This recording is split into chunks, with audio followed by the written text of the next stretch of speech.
Chancellor സ്ഥാനത്ത് നിന്ന് ഗവർണറെ മാറ്റാനാവില്ലെന്ന് കേരള ഗവർണർ രാജേന്ദ്ര അർലേക്കർ. സർക്കാർ നീക്കം ഗവർണറുടെ അധികാരത്തെ വെല്ലുവിളിക്കുന്നതാണ്. സർക്കാർ ആവശ്യപ്പെട്ടാൽ വയനാട് നഷ്ടപരിഹാരത്തിനായി ഇടപെടുമെന്നും രാജേന്ദ്ര അർലേക്കർ ന്യൂസ് 18 പ്രത്യേകം അനുവദിച്ച അഭിമുഖത്തിൽ പറഞ്ഞു. It is removing a governor from chancellor and it is, I don't know what people or the people in the government feel or think. They are very challenging the authority of the governor. This authority challenging act should be done away with. It is not that, it is, say, many governments in the country have been taking stand in this particular regards which suits them. If the governor is very cordial for them, they will not think of removing the governor. If governor objects to certain acts of the government, then they feel that no, governor should be removed. But that is not the correct. This particular act of many governments is relative. If the governor is happy, we are satisfied, we have good relation, oh, let the governor be there. If we are not in a cordial relation, let the governor go. This is not a governor. And governor is the chancellor. That is what the makers of our constitution have thought. They know that the governor is an impartial person. തനിക്ക് പ്രത്യേക രാഷ്ട്രീയ ലക്ഷ്യങ്ങളില്ലെന്ന് governor Rajendra Arlekar പറഞ്ഞു. രാഷ്ട്രീയ ദൌത്യത്തിനല്ല താൻ എത്തിയിരിക്കുന്നത്, ജനങ്ങൾക്കും സർക്കാരിനും വേണ്ടി പ്രവർത്തിക്കാനാണ് വന്നത്. ഇപ്പോൾ രാഷ്ട്രീയത്തിന് അതീതനാണ്, എല്ലാ രാഷ്ട്രീയ ബന്ധങ്ങളിൽ നിന്നും രാജിവെച്ചുവെന്നും രാജേന്ദ്ര അർലേക്കർ ന്യൂസ് 18 നൽകിയ പ്രത്യേക അഭിമുഖത്തിൽ പറഞ്ഞു. കേരള ഗവർണറായ ശേഷം രാജേന്ദ്ര അർലേക്കർ തന്റെ ആദ്യ അഭിമുഖം ന്യൂസ് 18 ആണ് നൽകിയത്. I have not come with any plans.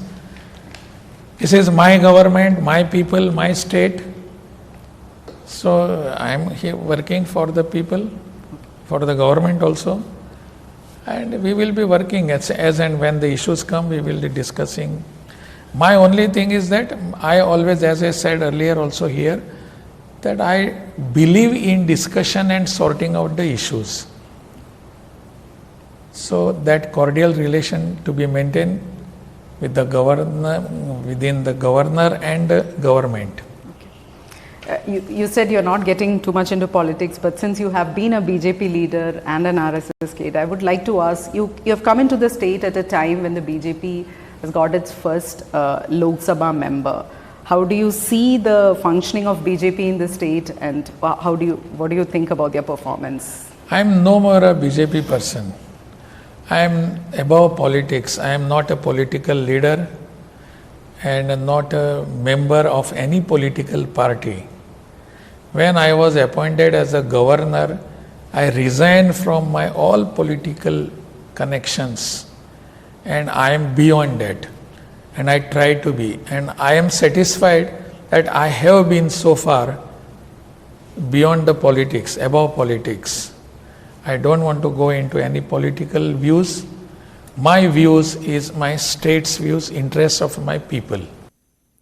അനധികൃത നിയമനങ്ങൾ നേടിയവരെ പിരിച്ചുവിടുന്നതിനു പകരം അവർക്ക് കരാർ പുതുക്കി നൽകുകയാണ് കേരള മെഡിക്കൽ സർവീസസ് കോർപ്പറേഷൻ. അനധികൃത നിയമനമെന്ന് കണ്ടെത്തിയിട്ടും 640 ജീവനക്കാരുടെ കരാറാണ് കേരള മെഡിക്കൽ സർവീസസ് കോർപ്പറേഷൻ നീട്ടി നൽകിയത്. ജില്ലാ എംപ്ലോയ്മെന്റ് ഓഫീസറാണ് KMSCL-ന്റെ കരാർ നിയമനങ്ങളിൽ സാർവത്രിക ക്രമക്കേട് നടന്നു എന്ന റിപ്പോർട്ട് നൽകിയത്. സംസ്ഥാനത്തെ സർക്കാർ വകുപ്പുകൾ, പൊതുമേഖലാ സ്ഥാപനങ്ങൾ, ബോർഡുകൾ, കമ്പനികൾ, കോർപ്പറേഷനുകൾ തുടങ്ങി സർക്കാർ ഗ്രാന്റിൽ പ്രവർത്തിക്കുന്ന സ്ഥാപനങ്ങളിൽ PSC ഇതര നിയമനങ്ങൾ എംപ്ലോയ്മെന്റ് എക്സ്ചേഞ്ച് വഴി നടത്തണമെന്നാണ് ചട്ടം. ഇതെല്ലാം കാറ്റിൽ പറത്തിയാണ് 2008 മുതൽ Kerala medical services corporation limited നിയമനങ്ങൾ നടത്തുന്നത്.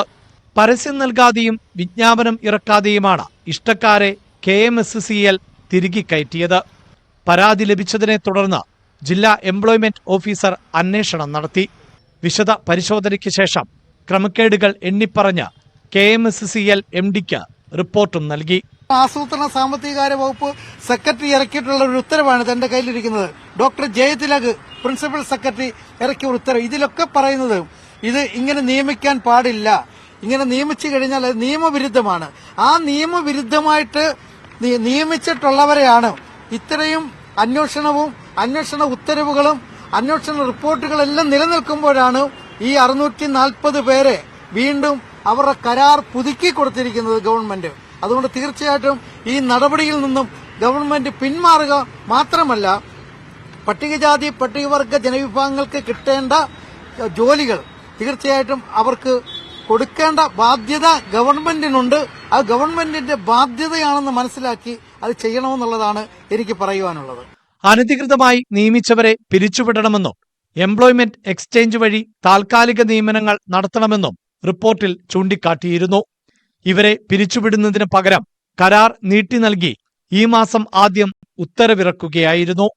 കേരള മെഡിക്കൽ സർവീസസ് കോർപ്പറേഷനിലെ കരാർ നിയമനങ്ങൾ മാനദണ്ഡങ്ങൾക്ക് വിരുദ്ധമാണെന്ന് ആരോഗ്യമന്ത്രി വീണ ജോർജ് നിയമസഭയിൽ തന്നെ സമ്മതിച്ചിരുന്നു. അതിനുശേഷവും തെറ്റുതിരുത്താൻ തയ്യാറാകാത്തത് കടുത്ത രാഷ്ട്രീയ സമ്മർദ്ദത്തെ തുടർന്നാണ് എന്നാണ് ആരോപണം. ന്യൂസ് 18 തിരുവനന്തപുരം. പോരാട്ടച്ചൂടിൽ ഡൽഹി.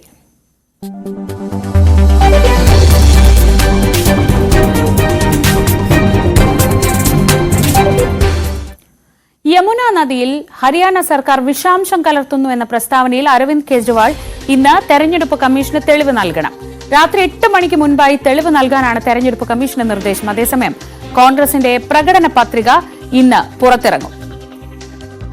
ER രാഗേഷ് ഡൽഹിയിൽ നിന്ന് വിവരങ്ങളുമായി. രാഗേഷ്, ഈ അവസാന ദിവസങ്ങളിലേക്ക് അടുക്കുമ്പോഴേക്കും ആരോപണ പ്രത്യാരോപണങ്ങൾ ചൂടുപിടിക്കുന്നു. അതിനിടെ പ്രസ്താവിക്കുന്ന ഓരോ കാര്യങ്ങളും വിവാദമാവുന്ന ഒരു സാഹചര്യമാണ്. അതിൽ ഏറ്റവും ഒടുവിലത്തേതാണ് ഈ യമുന നദിയിൽ വിഷം കലർത്തുന്നു എന്ന കേജ്രിവാളിന്റെ ആരോപണം. അത് അദ്ദേഹത്തെ എത്രത്തോളം കുരുക്കിലാക്കുന്നുണ്ട്? തെളിവ് കൊടുത്തില്ലെങ്കിൽ അത് അദ്ദേഹത്തിന് വലിയ ദോഷം ചെയ്യില്ലേ?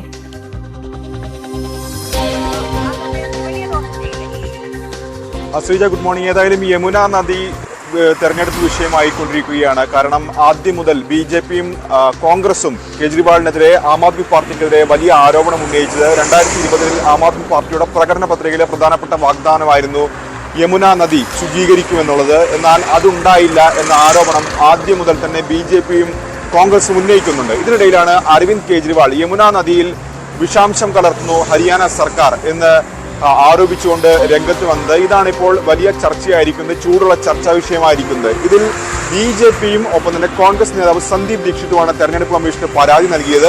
ഈ പരാതിയിലാണ് ഇപ്പോൾ ഏതായാലും കമ്മീഷൻ ഇടപെട്ടിരിക്കുന്നതും അരവിന്ദ് കെജ്രിവാളിനോട് തെളിവ് നൽകണം എന്നാവശ്യപ്പെടുകയും ചെയ്തിരിക്കുന്നു. ഇന്ന് 8 മണിക്ക് മുമ്പ് ഇത് സംബന്ധിച്ച് കൃത്യമായ തെളിവുകൾ നൽകണമെന്നാണ് കമ്മീഷൻ ഇപ്പോൾ നിർദ്ദേശിച്ചിരിക്കുന്നത്. ഏതായാലും കേജ്രിവാൾ എന്തായിരിക്കും നിലപാട് സ്വീകരിക്കുക എന്നാണ് ഇനി അറിയാനുള്ളത്. കാരണം കേജ്രിവാൾ ആരോപിച്ച പ്രധാനപ്പെട്ട കാര്യം ഡൽഹിയിലേക്ക് യമുന നദി വഴി വെള്ളമെത്തുന്നത് UPയിൽ നിന്നും ഹരിയാനയിൽ നിന്നുമാണ്. എന്നാൽ ഹരിയാനയിൽ നിന്ന് ഇത്തരത്തിൽ വിഷാംശം കലർത്തുന്നു. അത് ഡൽഹി ജനങ്ങളെ, പ്രത്യേകിച്ച് ആം ആദ്മി പാർട്ടിയെ ഏത് വിധേനയും പ്രതിസന്ധിയിലാക്കുക എന്ന ലക്ഷ്യത്തോടു കൂടിയാണെന്ന ആരോപണമാണ് കേജ്രിവാൾ ഉന്നയിച്ചത്. എന്നാൽ എന്ത് വിഷാംശമാണ് എന്ന് പറയാൻ കേജ്രിവാൾ തയ്യാറായിരുന്നില്ല. മാത്രമല്ല ഡൽഹി മുഖ്യമന്ത്രി അതിഷി ഇതിൽ തൊട്ടു പിന്നാലെ കേജ്രിവാളിനെ പിന്തുണച്ചുകൊണ്ട് രംഗത്ത് വന്നു. എന്നാൽ വിഷാംശം എന്നതിന് പകരം അമോണിയ കലർത്തുന്നുവെന്ന വാദം അതിഷി ആവർത്തിക്കുകയും ചെയ്തു. അത് ഒരു പരിധിവരെ യാഥാർത്ഥ്യവുമാണ്. കാരണം യമുന നദിയിൽ ഡൽഹിയിലേക്ക് വെള്ളം കണ്ടാൽ അറിയാം ഇത്തരത്തിൽ വ്യാവസായിക മാലിന്യങ്ങളൊക്കെ തന്നെ കടന്ന വെള്ളമാണ് ഡൽഹിയിൽ എത്തുന്നത്. അത് യാഥാർത്ഥ്യവുമാണ്. പക്ഷേ അതിഷി അക്കാര്യം ചൂണ്ടിക്കാണിച്ചു. കാരണം